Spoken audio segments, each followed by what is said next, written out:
آج اگر ہم اپنے گھر میں بیٹھ کے، اپنی مسجد میں بیٹھ کے حضور کی صورت میں انعام خداوندی کا شکریہ ادا کرتے ہیں تو اللہ کی رحمتوں سے بعید نہیں کہ اللہ فرشتوں سے کہے دیکھو صدیاں بیت گئیں، یہ آج بھی شکرانہ ادا کر رہے ہیں، اور یہ بات میری اور آپ کی بخشش کی ضمانت قرار پائے۔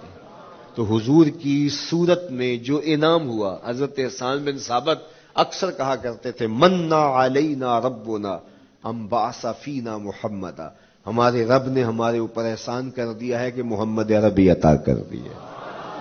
ساری زندگی سجدے میں سر رکھ کے شکر ادا کرتے رہیں، حق کے شکر پھر بھی ادا نہ ہو، ساری زندگی ان کے گیت گائیں۔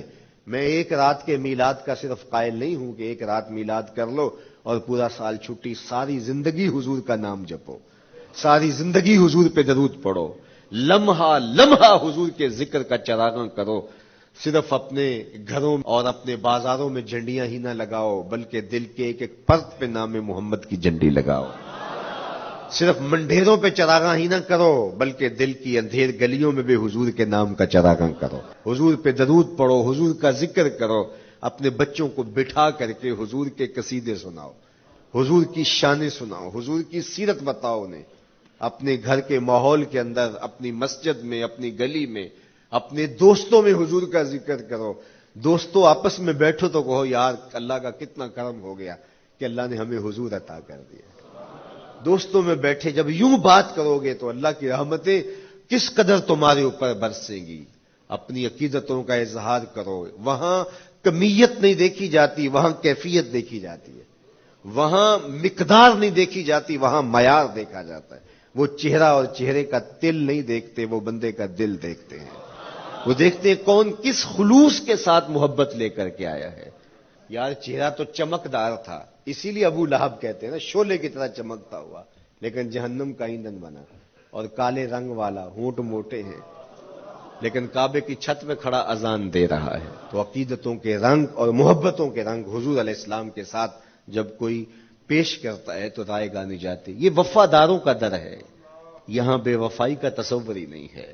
وہ ہاتھ پکڑتے ہیں تو پھر چھوڑتے نہیں ہیں، اس لیے ان سے محبت کا ربط قائم کیجیے، اپنی اولادوں کو حضور کا پیار سکھائیے، اپنے گھروں میں میلاد کیجیے۔ لازم نہیں ہے کسی عالم دین کو بلاؤ، آپ اپنے گھروں میں حضور علیہ السلام پر درود پڑھیے گا، بچوں کو بٹھائیے گا اور حضور کی سیرت کا کوئی واقعہ ان کو سنائیے گا۔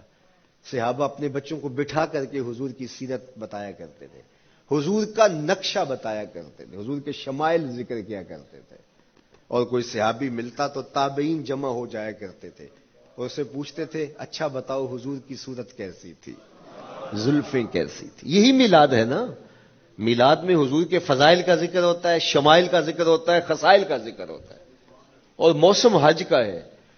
ایک اونچے ٹیلے پہ حضرت سیدنا ابو طفیل چڑھ گئے، یہ آخری صحابی ہیں، اس کے بعد کوئی صحابی نہیں، حضور کے وصال کے 100 سال بعد تک زندہ رہے۔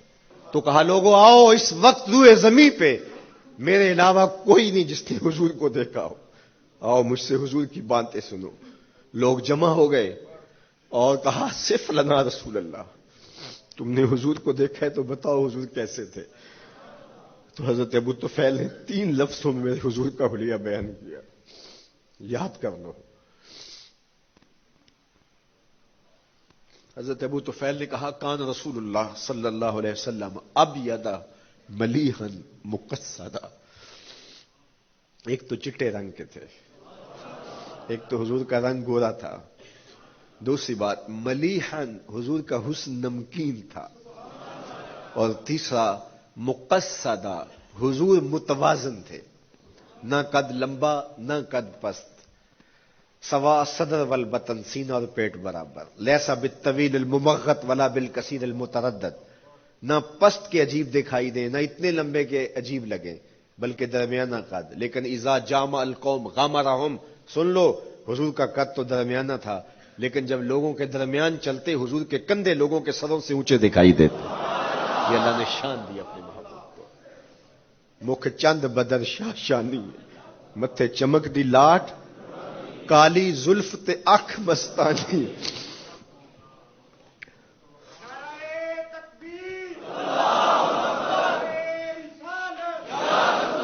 کالی زلف تے اکھ مستانی ہے، مخمو رکھی ہن مد بھریاں.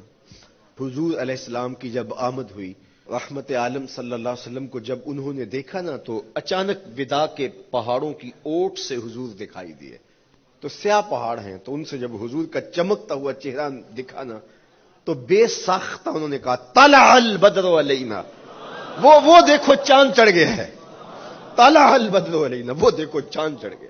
مورخ اسلام حفیظ جالندری نقشہ کھینچتے ہیں، جنوبی سمت سے اٹھا ایک نوری غبار آخر. جنوبی سمت سے اٹھا ایک نوری غبار آخر، سواد شہر میں داخل ہوا ناکا سوار آخر. زباں پر اشرق البدر علینا کی صدائیں تھیں، دلوں میں ما دعا للہ دائی کی دعائیں تھیں.